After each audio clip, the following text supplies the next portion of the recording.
got some good news for your ears. More of that good stuff is coming up. And even better news for your hair. The best hair care is at Sephora. They've got all kinds of products for every kind of hair. From brands like Amika, Kerastase, Day, and K18. You knew where to get great audio. Now, you know where to get great hair care too. Sephora, good news for great hair. Shop hair care now at Sephora.com.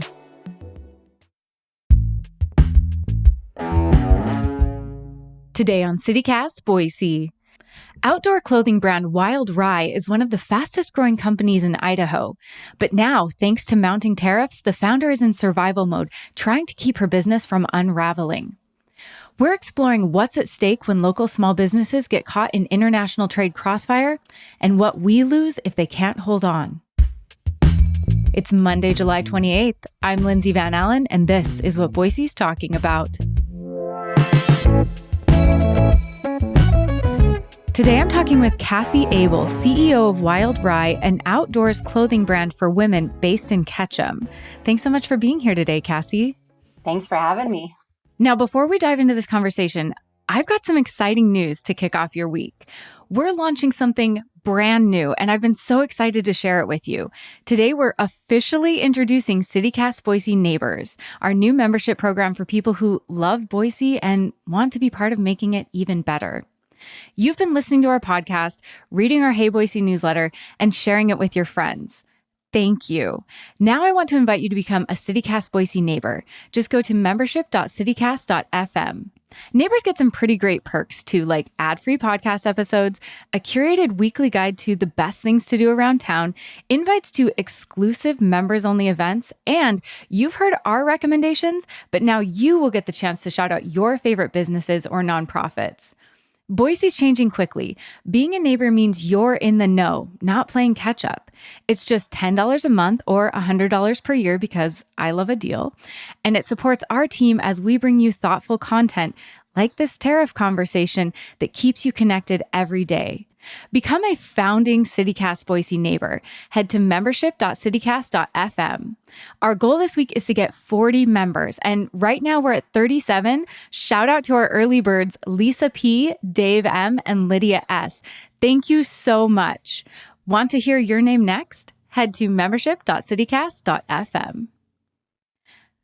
Okay, so Cassie, when did you first realize that these new tariffs could threaten the survival of Wild Rye? I believe the official date was April 2nd. That said, when the administration changed, we almost immediately were looking at an additional 10% for any imports coming from China. And then about a month later, an additional 20%. And then, fast forward to April 2nd, we were slapped with about 145% tariffs. And looking at the actual numbers that made, say, a $700,000 purchase order, our tariff rate on that was originally going to be about $200,000, which we'd planned for. And that duty rate jumped to $1.2 million, more than the cost of the product. So wow. So okay, I was going to say that was a big enough jump that it seems to have seared the day in your memory. Yeah. Well, Liberation Day is a day that anyone who imports product has seared in their brain. Can you mentioned some of these numbers, how much tariffs went up, how much that affected your bottom line.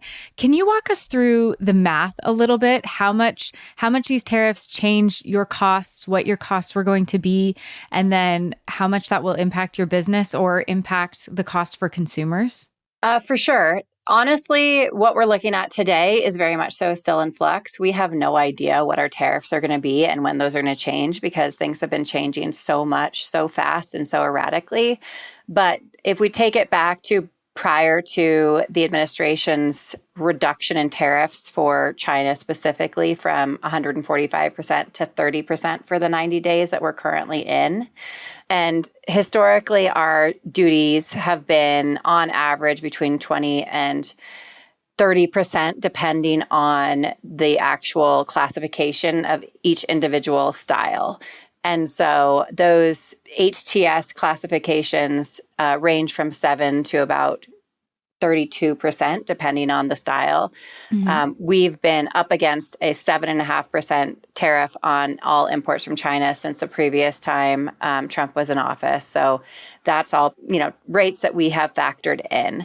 When April 2nd hit, we were looking at an additional 145%. So this is 145% on top of that 30% that we were already used to factoring in. So our tariffs overall, we're looking at, 175%. So almost 2 times the cost of our product. So say we're, manufacturing a $20 pair of shorts, that price would have jumped to about $60, just shy of $60.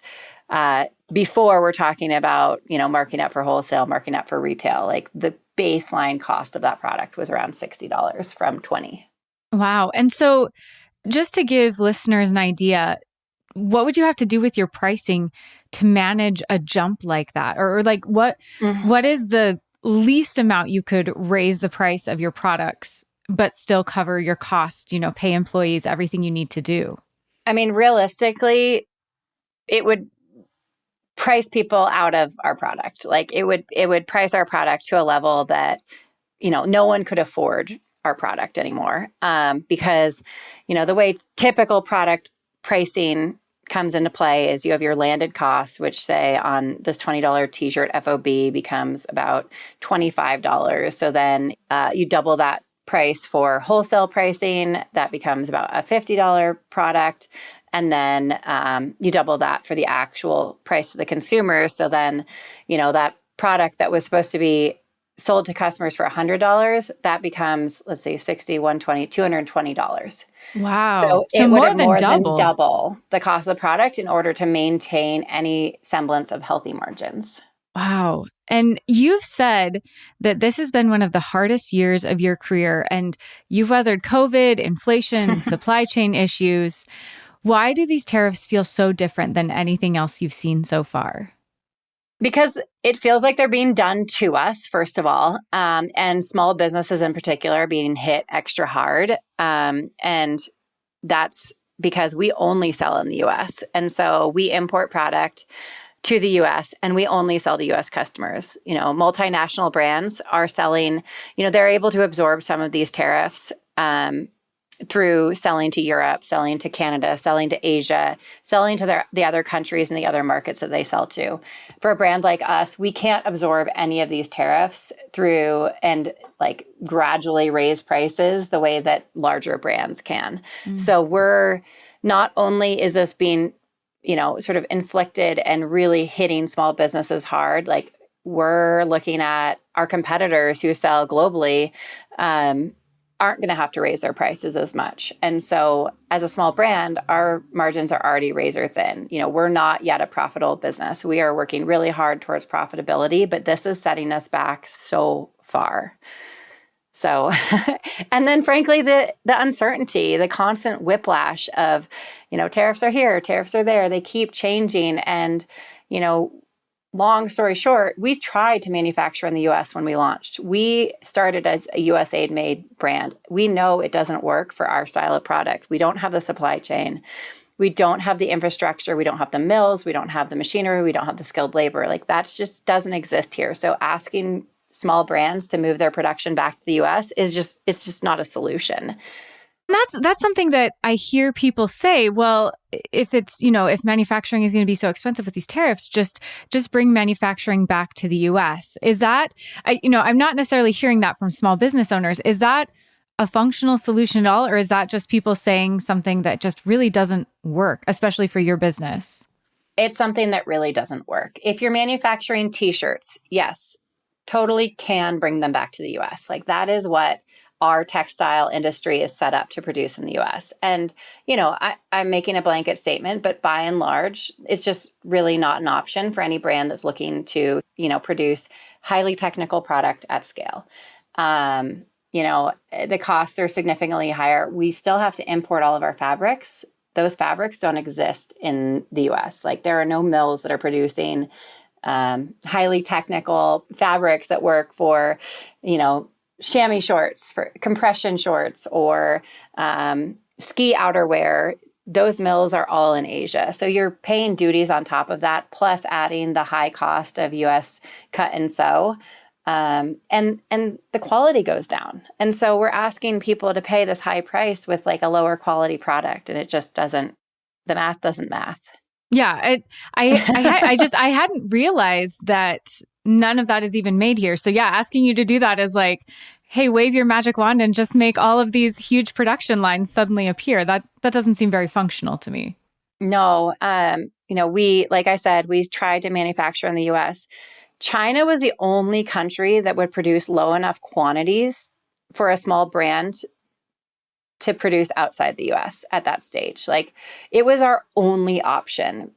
For example, our minimum order quantities per style on anything that we make with our longtime Chinese manufacturing partners, they would produce 600 units per style. If we were to move to Vietnam, which is the next most logical place for us to produce our product, our minimum order quantities would jump to 3,000 units. So for a smaller brand like ours, that's looking to get to that scale eventually, we would have been forced to overproduce.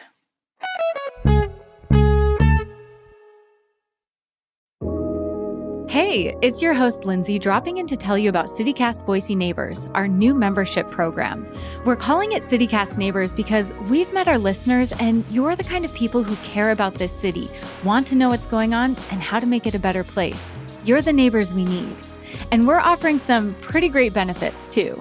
CityCast Boise Neighbors will have access to ad-free podcast episodes, a weekly email with our picks of the best things to do around Boise, and exclusive invites to members-only events. Plus, you'll get the chance to shout out your favorite business or nonprofit on our show and in our Hey Boise newsletter. For $10 a month, you can become a CityCast Boise neighbor. Join today at membership.citycast.fm. That's membership.citycast.fm. Your support keeps the show going strong, and we're so excited for you to be joining us on this journey. Thanks, Boise. I was deep in it, gaming on Samsung Galaxy Z Fold 7. Unfolding the screen made it twice as big and so immersive, I kinda lost myself. Might have trolled a little too close to the sun. Someone in the chat told me to touch grass, so I took my Z Fold 7 outside and kept playing. Still won, got a tan, and a nice little reset. Powerful processor, realistic graphics, you stay locked in, streak stays alive. Can your phone do that? The new Galaxy Z Fold 7. Get yours at Samsung.com. Okay, before we get back to our tariff conversation, I realized I forgot to tell you all about our CityCast Boise Neighbors tote bag. Plus, I owe our founding member, Lisa P., a personalized haiku. Now, this is an exclusive tote bag that is only available this week as a big thank you to our founding neighbors. We're giving away free CityCast Boise totes to everyone who joins. It's cute and it makes a statement with the words, "Neighbors make Boise," and it signals that you're connected and invested in our community. Plus, it's great for hauling your library books or those hard-to-get farmers market berries. When you join for only $10 a month, you'll receive that tote plus all of our other great membership perks. And a special perk that I promised for our very first founding member, Lisa P., is a custom haiku that I wrote. Thank you so much for joining, Lisa. Here's your haiku. First to the party, brightened the mood, you rock star, neighbor of the year.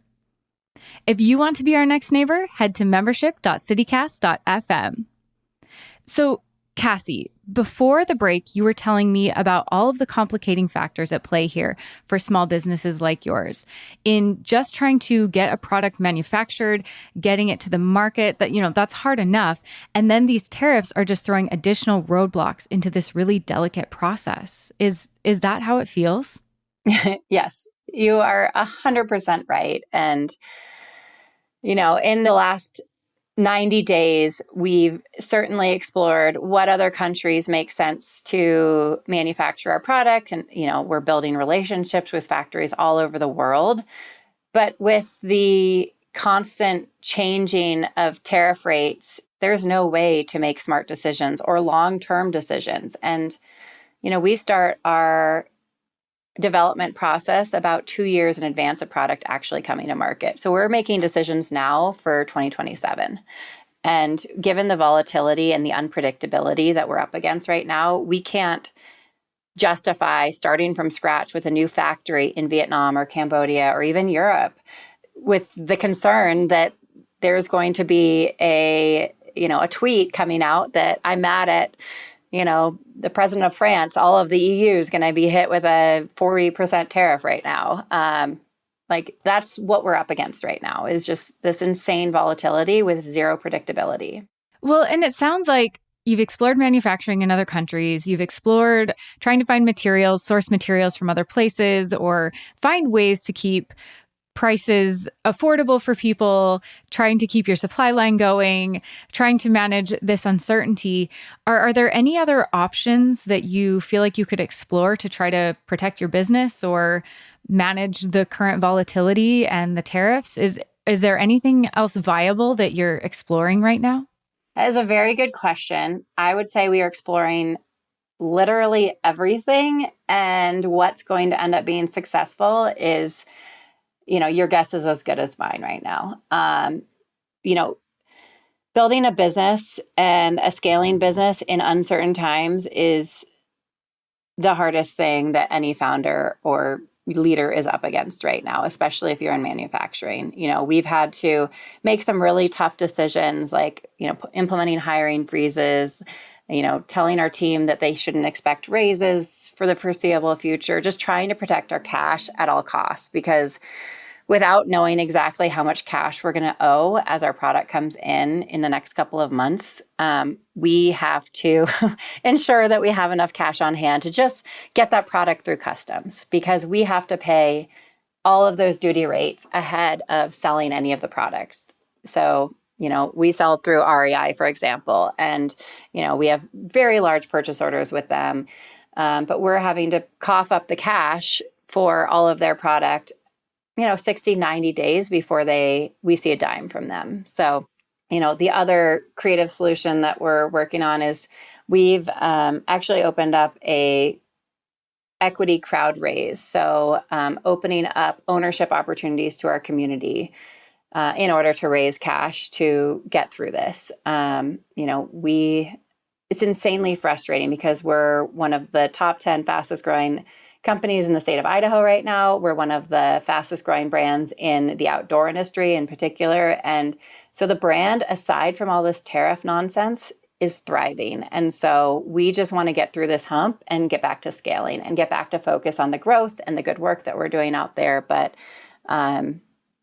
everything could change tomorrow is sort of, what we're up against. I'm like, I don't even lose sleep over it anymore because it's so ridiculous.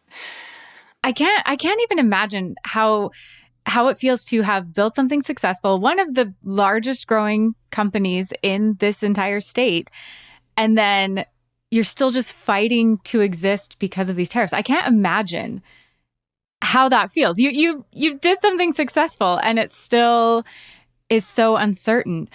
What's at stake for you if Wild Rye, God forbid, but what's at stake for you if Wild Rye goes under? The livelihoods of my entire team, which I feel very, very protective of taking care of our team at all cost. My house secures our line of credit. So I would, potentially lose my house, which means my whole family's, living situation is at stake. I have a lot of amazing investors that would lose all of their money if it came to this. And to be clear, I'm a fighter. There's no way I'm going to let this and this administration sink us. I refuse to let that happen. So, but that's not the case for everyone. And, we weren't flailing going into this. We were in a really strong position. And so we have a slightly bit of a leg up compared to brands that were, just fighting to survive at this stage. But a lot of brands are going to go out of business through this. And I sound calmer than I am. I have had plenty of meltdowns through this. I basically walked into a meeting to my team and be like, we need to get everything out of China immediately, drop everything. And basically sent my team around in circles for about a week or two in April and really crushed the morale of my team through that. But a lot is at stake. And innovation of our entire industry is at stake, of not just the outdoor industry, but every industry. It's the small brands that push innovation forward. And if we put these small brands out of business, we're going to lose an entire generation of innovation. Yeah. I was going to say, if I can think of anything that justifies a crash out, I think having tariffs completely decimate what you've built, that's maybe a justified reason for a crash out. And speaking of fighting, recently you went to DC and lobbied a Senate Finance Committee staffer on Crapo's team. What surprised you about these conversations? How disconnected each branch of government is these days, and how little input our state senators and Congress people have with the current administration. I mean, they were almost as out of the loop as we were. They were learning about decisions that were being made when it hit the news cycle, not before. And so, it's just a very disconnected version of government at the moment. There's no collective thought process. There's no, support between branches. Yeah, it was really frustrating. And, the staffer that I spoke to on Crapo's team was just wonderful and very, gracious with our concerns. And she was like, I wish I could do more to help you. There's just not a whole lot of influence that our, state senators have on the executive branch at the moment. And so I'm actually speaking with Crapo next week directly, and I'm looking forward to that and seeing if things have changed at all, because I was in DC in May and have a call set up with him directly in a couple days. So Cassie, we've really focused on your business, how these tariffs have impacted your business. I want to take that perspective maybe out a little bit. What is your perspective on the broader goal of these tariffs? And then what impact are they having on Idaho? As you speak to other small business owners, other companies, is this an across-the-board thing? Is this really hitting all these small businesses in really similar ways? Yes. It's hitting any manufacturing-based business very, very hard. I mean, even friends that work at brands that are quote-unquote made in the USA, they have components that are made overseas. Like, there's almost no brand in the US that makes everything soup to nuts in the US. And so every small business is getting hit extremely hard. I believe in global trade. I believe that we are bigger than just our country. And, that's a personal belief. But, not everything was perfect, but there's a right way to affect change. And right now, just ripping the carpet out from underneath small businesses and large businesses of all size, like the entire economy, is not the right way to do it. And, yeah. So I just feel like it is having a massive ripple effect. And, I think that the general public is still not fully aware, because consumer prices are just starting to increase, because, any product that was imported after April 2nd is just starting to hit stands. So any price changes are just starting to come into effect. And so as those price changes start to hit, I think they're going to hit really hard in, seasonal businesses, fall 25, but starting about now. And they're going to continue to escalate into spring 26 and, the year of 2026 and beyond. So. And when I've talked to small business owners, that's a lot of what I've heard them emphasize is there's a lag. And so when people start to realize in September, October, like, hey, wait, why isn't this product available? Why can't I? Like, that was because of what happened 6 months ago. In April. Yeah. Yeah. So Cassie, what's next for you? What's next for Wild Rye? Is there anything that you're able to do to prepare for the looming tariff deadline next month? I mean, a little hoping and hoping that things change. Everything has been so day by day. Really trying to find as much cash as possible to bridge this gap, this hurdle, is a big part of my job right now, is making sure we have cash in the bank account in order to cover these tariffs, to get through to the next thing. Because like I said, everything's day by day and things could change very quickly. So we could be up against wild tariffs, in the next month. And then that could all change by the time spring 26 rolls around. So that's one thing, just trying to keep the business on the rails, trying to let it not distract the rest of my team so that we can continue to build upon the success that we've seen over the last, almost 10 years now. And making sure that we're not losing sight of our ultimate goal, which is to be the women's outdoor brand of choice across categories of sport. And, keep morale up. I mean, even if I'm having a really crummy day in wrestling through how we're going to find the cash for this, or, coming off of a really challenging conversation with, a journalist or a state legislator, trying to shield my team from some of this so that they can keep doing what they need to do to get to the other side of this. And then keep believing that what we're doing is important enough that we're going to get through this and come out stronger on the other side. Well, Cassie, thank you so much. I can tell that this really weighs on you. It's been very stressful. So I appreciate your candor during this conversation and really breaking down how this has impacted your business. Thank you so much for having me. I really appreciate it.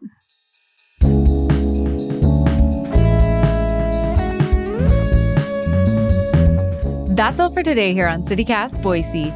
But before we go, don't forget about CityCast Boise Neighbors, our brand new membership program. And I don't want you to miss out on this great tote bag we're sending out to all our founding neighbors this week. Head over to membership.citycast.fm to support the show and snag a tote before they're all gone. See you tomorrow for another great local conversation. Catch you then.